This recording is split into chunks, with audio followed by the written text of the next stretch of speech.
Nakikiramay po ako sa pagkawala ng asawa niyo. Masakit para sa'min ang pagkawala niya. Kailan pala namin makukuha yung mga ipapamana niya sa'min? Ipa-process pa po namin yun, ma'am. I-update na lang po namin kayo. Sige po, attorney. Sakit ng pagkawala niya. Nay, tignan mo, may medal ako. Oh, ano namang paki ko dyan?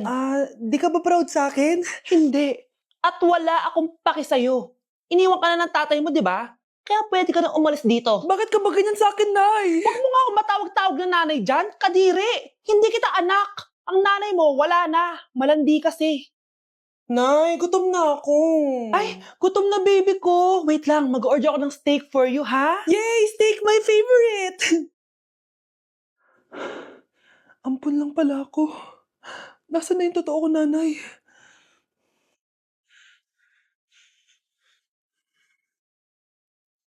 Tulog sila.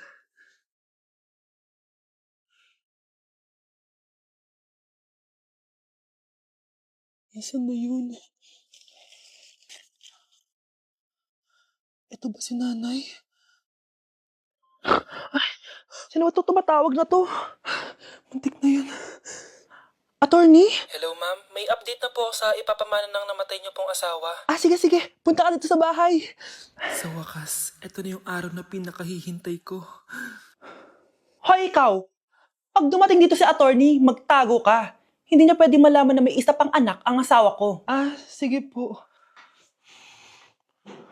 Ma'am, nakuha na po namin yung last will and testament ng asawa niyo.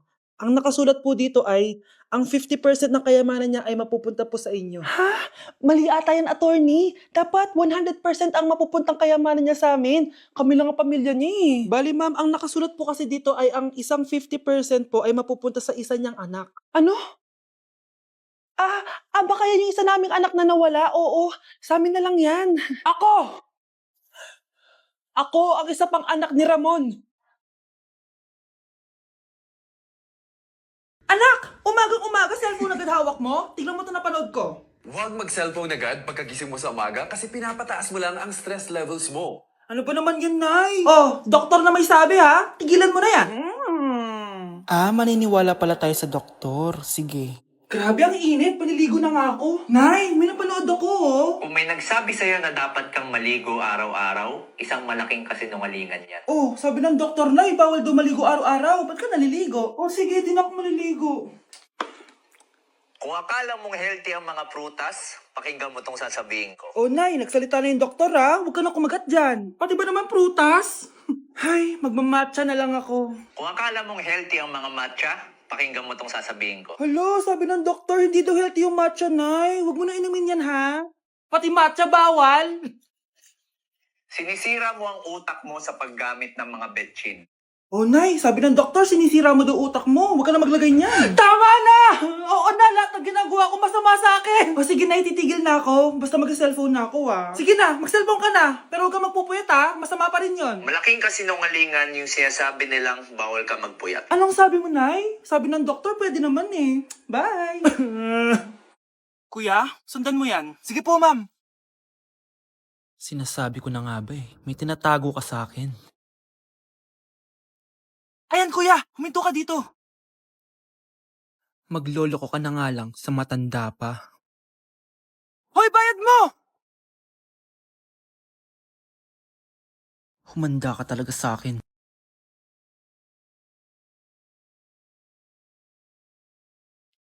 Ang sweet niyo naman. May paregalo ka pa, ha? Ano yun? Scarlett? Anong ginagawa mo dito? Manloloko ka! Pinagpalit mo ako dito sa matandang pangit na to?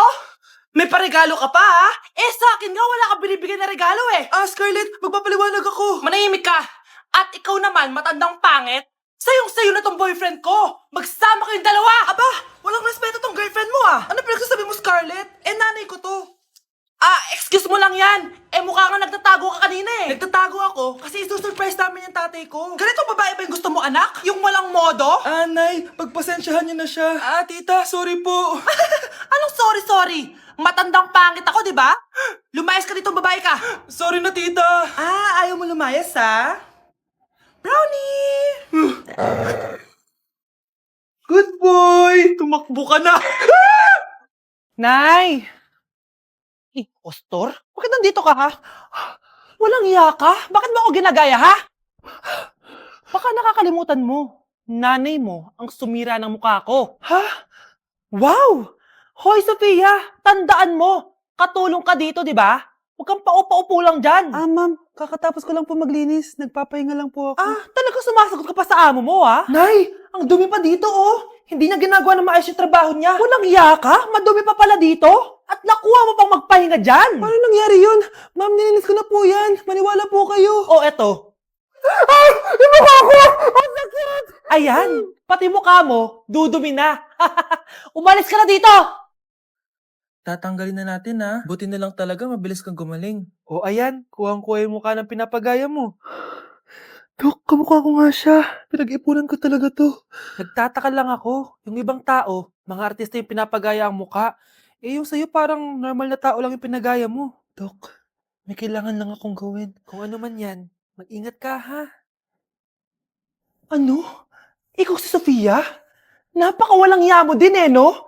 Niloko mo pa kami! Mas walang ya kayo, mga hayop! Nay, Baka gusto niya ulit mabuhusan ng asido sa mukha? asido, gusto mo ng round 2? O eto, round 2. Sige, ibuhos mo. Naka-live ako, oh. Ipakita nyo kung sino talaga kayo. Ano? Alisin mo yan. Ano? Takot na kayo, no? Tignan ko na lang kung hindi kayo masisira sa mga tao. Hindi kami pwede masira.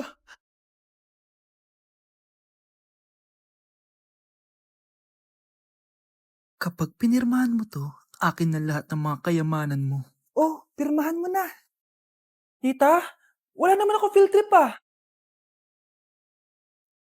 hindi pa ba sinasabi ng teacher niyo na may field trip kayo? Anak, okay lang. Pipirmahan ko na to para makasali ka sa field trip niyo. Walang ya ka talaga, Rosa. Wala ka talagang titira sa akin, ha? Manda ka talaga sa akin. Mabilis ka talagang utuin, Susan. Salamat, Mare. Ramon, napapirma ko na siya. Atin na ang bahay, pera at mga ari-arian niya. Magaling ka talaga, Rosa. Kaso kailangan na natin kumilos na mabilis. Kasi sabi ng doktor, nagre-recover na yung mata niya. Ano? Kaya bukas na bukas din, papalayasin na natin sila. Total, nakuha na natin ang gusto natin. Nay, bakit mo pinirmahan yun, ha? Maliban natin kung ano nilalaman ng papel na yun. Huwag kang mag-alala, anak. Malapit nang matapos ang maliligayang araw ng tatay mo at ng kabit niya. Tita, bakit may dala kang maleta? Aba, syempre, lilipat na ako dito sa bago kong bahay. Ano? Tay, ano ibig sabihin nito, ha? Nakalagay dito sa papel na pinirmahan ng nanay mo na amin na tong bahay, mga sasakyan niya. Ikinalulungkot ko pero hindi na siya makakita. Masyado nang malala ang damage sa mata niya. Mahal, hindi tayo susuko, ha? Gagaling ka. Mahal, huwag ka na magpa-stress. Ginawa naman natin lahat, di ba? Mahal, magpahinga ka muna dito, ha? Maluto lang ako ng pagkain. Hi, Ramon. Rosa, bakit nandito ka? Balita ko, wala nang pag-asang makakita yung asawa mo. Ibig sabihin, magagawa na natin lahat ng gusto natin. Shh! Huwag kang maingay. Masisira plano natin. Sinasabi ko na nga ba, may pinaplano kayo ni Rosa. Mahal, kain ka na nito paborito mo. At talagang hinahayaan mo lang dito si Rosa, ha?